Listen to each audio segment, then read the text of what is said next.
अब हमको एक साधन बता दो जिससे हमें पूरी की पूरी सब बातें भूल कर केवल एक में लग जाए, हमारा काम बन जाए। तो कह रहे सुबह से लेकर नींद तक और नींद से लेकर सुबह तक, चेतना से लेकर मृत्यु तक तुम्हारा नाम न छूटे। जितना तुम कार्य करते हो, सब कार्य करते हुए यदि केवल नाम पकड़ लिया तो ये नाम तुम्हें महाभागवत और सिद्ध पुरुष बना देगा। नाम कैसे पकड़ा जाता है? जैसे प्यासे आदमी को खूब अच्छे अच्छे पकवान सामने रख दो, उसे अच्छा नहीं लगेगा, केवल पानी चाहिए, पानी। जैसे भूखे आदमी के पास हीरा जवाहरात दुनिया के सब रख दो, नहीं, भोजन चाहिए, भोजन। ऐसे तुम्हारा नाम में प्रेम हो, उठते बैठते चलते फिरते खाते पीते सब समय नाम नाम नाम, तब तुम्हारे अंदर दिव्यता जागृत हो जाएगी। बाबा, नाम से प्रेम नहीं होता, नाम जपने में मन नहीं लगता। तो तुम जब अपने मन की बुराइयों को पकड़ पाओगे और उनको दूर करोगे, तब तुम्हारी नाम में प्रीति होगी। इसीलिए तो कहते हैं कि खूब सत्संग सुनो।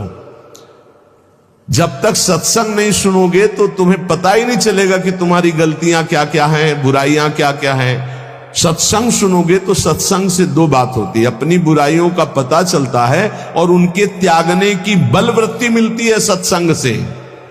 भक्ति स्वतंत्र सकल गुण खानी, बिनु सत्संग ना पावई प्राणी।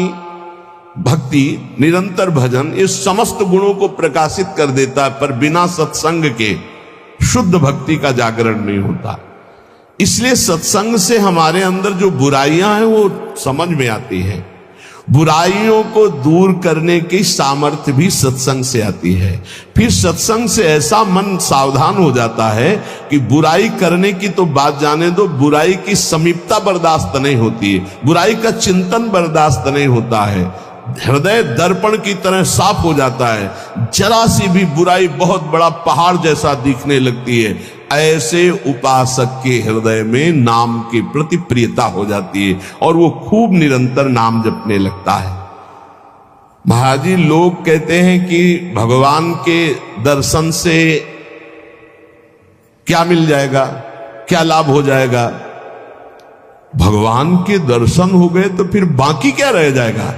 उत्तर, भगवान के दर्शन से बढ़कर कोई लाभ?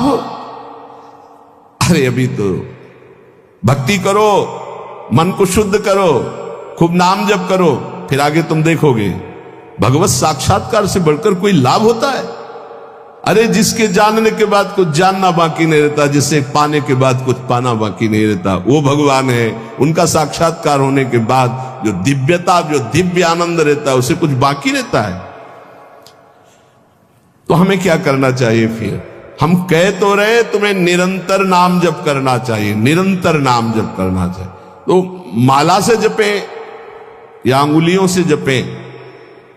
भाई, नए साधक को गिनती से नाम जप करने में ज्यादा रुचि होती है, इसलिए गिनती पर दृष्टि नए साधक को संख्या पर रखनी चाहिए। ये बहुत अच्छी बात कह रहे हैं।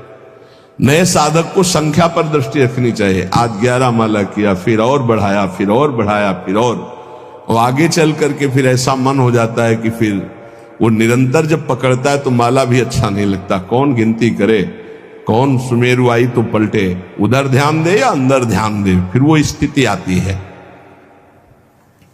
बाबा, नाम जपने में जैसे मन भागता है तो क्या करना चाहिए?